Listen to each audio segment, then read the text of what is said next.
이낙연, 이준석이 손을 잡았습니다. 이거 큰일 나겠는데? 지지자들한테 전혀 빌드업이 안 돼 있잖아요. 그렇게 긍정적인 방향으로 흘러가고 있는 것 같진 않은 것 같습니다. 양강 구도에서 제3지대가 룸을 형성할 수 있는 여유가 전 없다라고 생각돼요. 그렇게 되면 다시 본래 정당으로 돌아갈 수밖에 없는 가능성이 더 높아지지 않을까. 류호정 의원 같은 경우에 이게 납득이 안 될 거예요. 쟤네들이 같이 당을 한다고? 뭐 무슨 정치적 이익이 있는지도 모르겠고, 된장찌개에서 맛있는 부분, 뭐 파스타에서 맛있는 부분 이렇게 떼하면 퓨전 요리가 되는 게 아니라 그냥 음식물 쓰레기가 되잖아요. 1+1+1+1+1+가 4가 돼야 되는데 네. 곱하기로 바뀔 수 있다고 누가 그러셨는데, 곱하기. 소송가가 선거를 위한 야합이 아니라는 것을 증명해 보이려면 스토리에 대해서 국민들께 좀 입장을 말씀드리는 것이 필요하지 않나.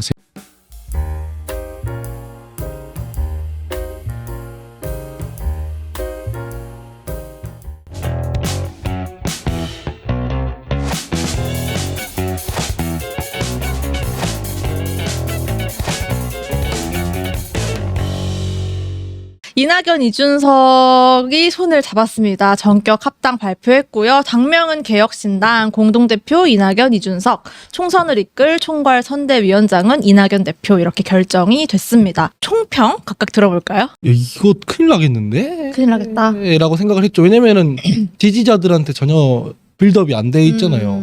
그런 거 되게 싫어하거든요. 유권자가. 기만이라고 생각하고. 그래서 이거 완전 오판한 건데 어떻게 하려고 저러나, 그렇게 긍정적인 방향으로 흘러가고 있는 것 같진 않은 것 같습니다.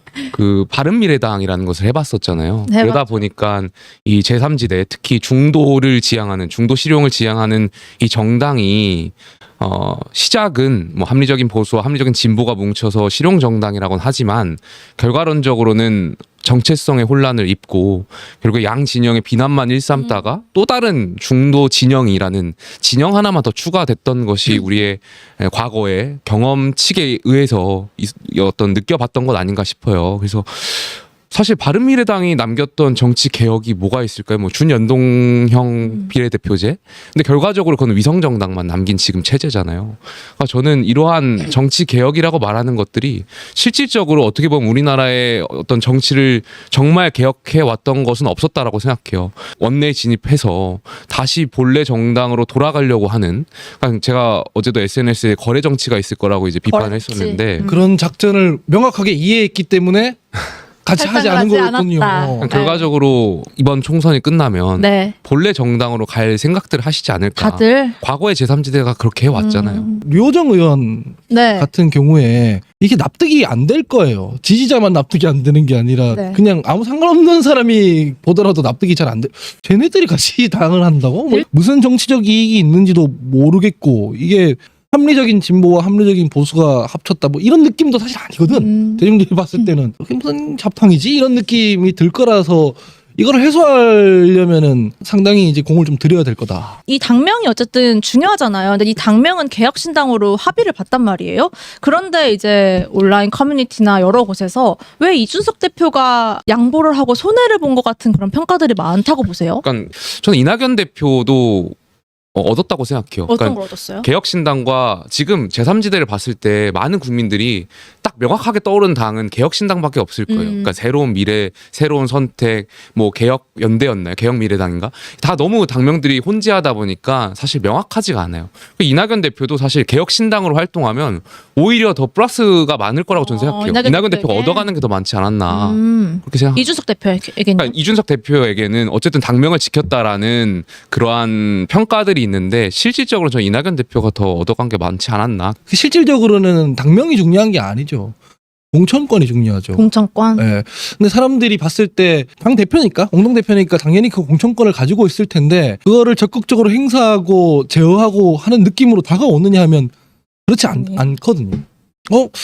저렇게 되면은 그냥 우리가 동의할 수 없는 어떤 인사라든가 이분들에 대한 공천도 이 대표가 못 막는 거 아닌가, 이렇게 지지자들은 생각을 이준석 대표 할 가능성이 매우 높아요. 아무래도 저는 비례대표 의석수 가지고 좀 많이 싸우지 않을까. 싸우게 될 의석수가 아니라 결정 그 순번 가지고 좀 결과적으로는 지역구에서 의석을 배출하는 것이 어렵고 제3지대는 현실적으로 그러면 비례대표에 집중할 수밖에 없을 것이고 지금 준연동형제가 있기 때문에 그러면 이 비례대표를 어느 진영, 과거에 어느 진영에 몸담았던 사람들이 많이 배출하느냐가 결과론적으로 총선이 끝나고 다시 본래 정당으로 돌아갔을 때 어떤 거래를 할 수 있는 그 보따리가 더 많아지는 거기 때문에 비례대표 결정 순번 가지고 싸울 수밖에 없을 거다 이렇게 생각합니다. 총선 지나고 본래 정당으로 안 돌아간다 하는데 왜 자꾸 이 고춧가루 안 돌아간대요. 아니, 안 돌아갈 수도 있죠. 안 돌아갈 수도 있는데 근데 결과적으로는 그거는 의석을 얼마나 배출하느냐에 따라 달라진 것 같아요. 정말 개혁신당이 교섭단체를 구성하면 본래 정당으로 안 돌아가겠죠. 바로 근데 쓰여지지 않겠죠. 현실적으로 교섭단체 구성하는 일이 특히 지금처럼 양당제가 양강인 구도에서 제3지대가 룸을 형성할 수 있는 여유가 전 없다라고 생각돼요. 그렇게 되면 다시 본래 정당으로 돌아갈 수밖에 없는 가능성이 더 높아지지 않을까 개인적인 생각입니다. 뭐 제 친구가 그러던데 된장찌개에서 맛있는 부분, 뭐 파스타에서 맛있는 부분 이렇게 떼하면 퓨전 요리가 되는 게 아니라 그냥 음식물 쓰레기가 되잖아요. 많은 선행 연구가 돼 있죠.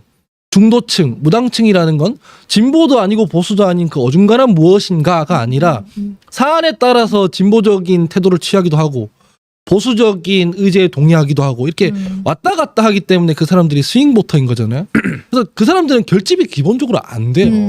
그냥 자기 지지층부터 잡아놓고 이 중도층에게 그때그때 어필할 수 있는 정책을 합리적으로 내서 가져오는 거지 적당히 이렇게 합쳐놓는다고 해서 그 사람들이 와 드디어 민주당 국민의힘이 아닌 다른 게 생겼어 하고 쭉 가진 않아요. 여가부와 가지고 첨예하게 대립했던 류호정 의원과 이준석 대표가 같이 함께하는 모습도 좀 그러니까요. 상상할 수 없었던 모습들인데 현실에서 이뤄졌고 그리고 이낙연 대표는 문재인 정권 때 총리셨잖아요. 문재인 정권 때 저희가 가장 보수 정당이 비판했던 소득주도 성장이라든지 이러한 것에 대해서 세게 비판했었는데 지금 이준석 대표와 이낙연 대표가 또 같은 정당에 있고 그러니까 이런 것을 저는 그 설명을 좀 해야 되지 않나.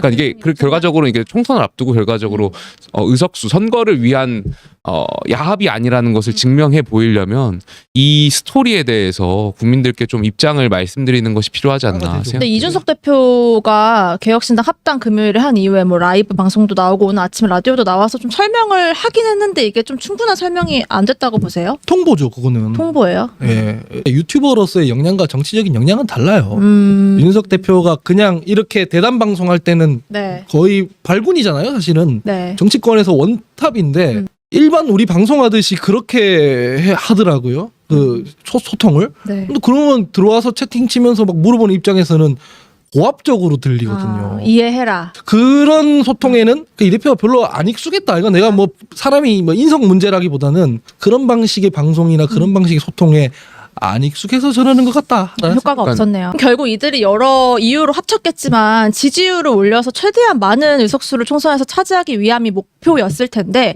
그럼 지지율이 이 4개 세력이 합쳐진 1+1+1+1+1 이상의 효과가 나오긴 할까요? 안 나오죠. 안 나와요? 근데 누가 1+1+1+1+1+가 4가 돼야 되는데 네. 곱하기로 바뀔 수 있다고 누가 그러셨는데 곱하기. 평론가가 정당이라는 거는 어쨌든 가치지향이잖아요. 그러면 지지자랑 정당을 운영하는 세력 간의 가치 공유가 되는 거잖아요. 네. 합당을 할 수밖에 없는 그 가치에 대해서 새로운 갱신이 필요한 거예요. 우리가 지금까지 이런 가치를 추구해 왔는데 합당을 통해서 이런 가치로 업데이트를 하자는 그런 갱신이 필요해요. 그래야 그게 돼야 원래 지지층을 소위 온전한 채로 이렇게 이 플러스가 되고 곱하기가 되는 건데, 근데 전혀 나는 저 세력의 가치에 동의를 못 하는데 합쳐버리면 네. 이탈해버리잖아요. 좀 위험하긴 하죠. 이탈의 조짐. 어쨌든 합당을 했으니 총선까지는 한 배를 타고 순항을 할 수 있을까요? 아니면 그 전에 혹시라도 뭔가 변수가 있거나 그럴 가능성. 정치는 알 수 없지만. 글쎄요. 지지율이 떨어지면 늘 변수가 생기는 법이에요. 예, 인심은 곳간에서 난다고 그렇죠. 해서 그 사람들이 이렇게 생각을 해요. 어떤 정당이 잘 안 될 때 회초리를 때려버리면 정신 차릴 것이다 라고 생각하잖아요. 반대. 회초리를 때리면 네. 더 헤매요. 제3지대에서 지지율이 올라가면은 이런 사람 저런 사람 색깔도 있으니까 사람들이 너그러워지는데 지지율이 떨어지잖아요. 바로 남탓하기 시작해요. 바른미래당 때는 지지율이 좀 순항을 탔었나요? 그래서 좀 분위기가 사실 어땠나요? 그때도 이제 바른정당과 국민의당이 합쳐졌을 때 네. 1+1이 2가 안 됐었던 걸로 안 제가 됐는데 기억해요. 미만이었어요. 컨벤션 효과를 잘 못 받았던 것도 있고. 그리고 근데 결과적으로 이제 정체성 혼란이 오다 보니까 그래서 그게 좀 보수당이야 진보당이야 국민들이 늘 의문을 표현. 어떨 때는 이렇게 하고 어떨 때는 이렇게 하고 하다 보니까 근데 젠더 이슈 이런 거는 네.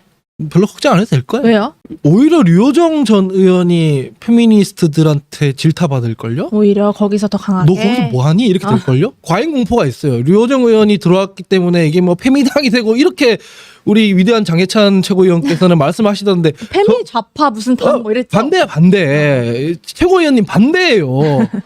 변절은 류호정이 한 거야. 그 사람한테 비례 순번이 돌아갈 일은 없어요.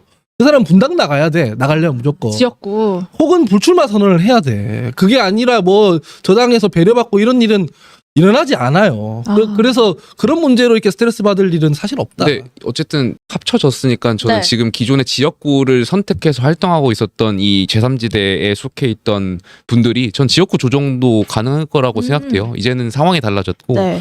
오늘 아침 김용남 의원님 그 라디오 방송을 듣다 보니까 이제 원래 수원이셨잖아요. 그래서 혹시 이제 지역구가 조정할 수도 있다라는 식의 이제 암시적인 말씀들 많이 하시는 거 보면 네. 뭐 류호정 의원도 바뀔 수도 있지 않을까.